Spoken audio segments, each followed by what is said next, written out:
warahmatullahi wabarakatuh. Alhamdulillahirabbil alamin. Allahumma sholli ala Muhammad wa ala ali Muhammad. Apa kabar anak saudara semuanya? Mudah-mudahan semuanya sehat ya. Baik. Sebelum kita mulai pembelajaran, mari kita membacakan basmalah. Bismillahirrahmanirrahim. Nah, untuk absen silahkan anak saja buka WA dan di sana saja sudah mengirim link absen. Nah, apakah sudah tahu apa pembelajaran kita hari ini? Ya, pembelajaran kita hari ini adalah tentang perkembangan Islam di Korea. Nah, saya yakin ya, pasti anak-anak saja sudah mengetahui sedikit banyaknya tentang Korea. Nah, baik itu dari segi entertainment, perfilman dan lain sebagainya. Namun kita sebagai seorang muslim diharapkan tidak hanya memahami dan mengetahui tentang bagaimana entertainment dan perfilman saja dari Korea, namun juga perkembangan Islam di Korea tersebut. Nah, sesuai dengan materi kita hari ini, tujuan dari pembelajaran kita adalah yang pertama, setelah belajar nanti diharapkan anak saja dapat mengetahui bagaimana masuknya Islam ke Korea. Dan yang kedua, setelah belajar nanti diharapkan anak saja mengetahui bagaimana perkembangan Islam di Korea dari awal masuknya dulu sampai sekarang. Ayo kita belajar. Masuknya Islam ke Korea. Masuknya Islam ke Korea dibagi menjadi dua periode. Periode pertama disebut dengan periode kuno, yang mana pada saat dinasti Silla bekerja sama dengan bangsa Persia dan orang-orang Arab.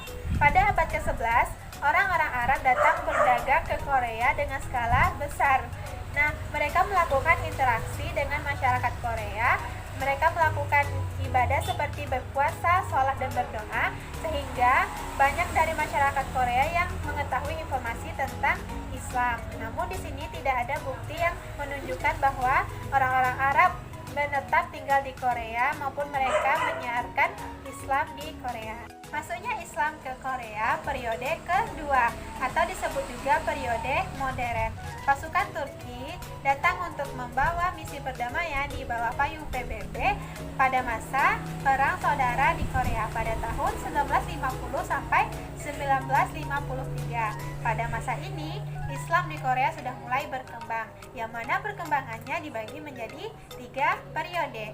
Periode pertama, Islam berkembang di Korea bersifat komunitas, yakni pada tahun 1950 sampai 1960.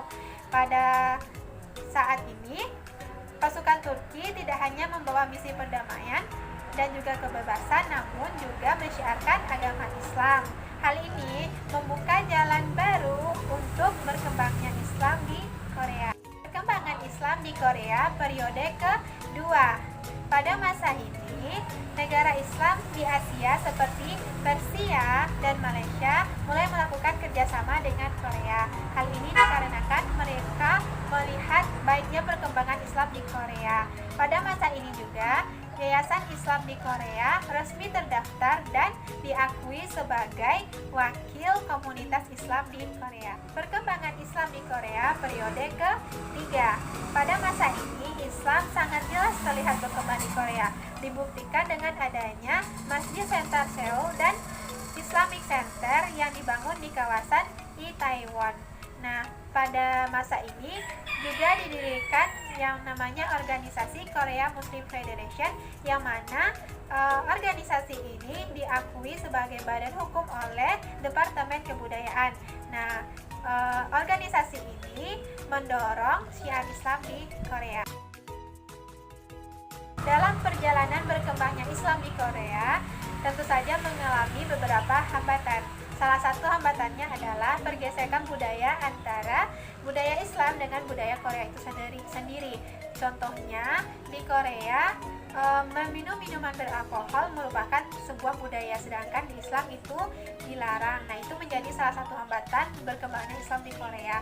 Namun juga terdapat faktor pendukung, yakni adanya dorongan dari pemerintah untuk berkembangnya Islam di Korea, seperti Park Chung-hee yang memberikan tanah seluas 500 meter persegi untuk didirikan di sana Masjid Sentral Seoul.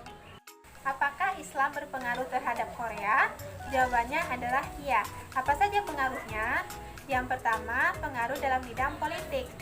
Pemerintah Korea dan masyarakat Korea menyadari efek buruk dari perang saudara, sehingga mereka bergabung dengan organisasi non-blok yang mana di sana juga terdapat negara Islam, sehingga terjalin juga kerjasama antara Korea dan negara-negara Islam. Yang kedua adalah pengaruhnya dalam bidang sosial budaya, yang mana terjadi interaksi antara masyarakat Korea Muslim dan juga masyarakat lainnya, sehingga mereka bisa saling bertoleransi. Nah, demikian materi kita hari ini. Apakah paham semuanya? Mudah-mudahan paham ya. Untuk kesimpulan sudah saya lakukan di sini. Silahkan dibaca. Dan untuk tugas, silahkan anak Ustazah cari informasi tentang perkembangan Islam terbaru di Korea saat ini dan dikirim ke WA pribadi Ustazah paling lambat minggu depan. Baik, kita akhiri pembelajaran hari ini dengan membacakan Alhamdulillahirobbilalamin. Assalamualaikum warahmatullahi wabarakatuh.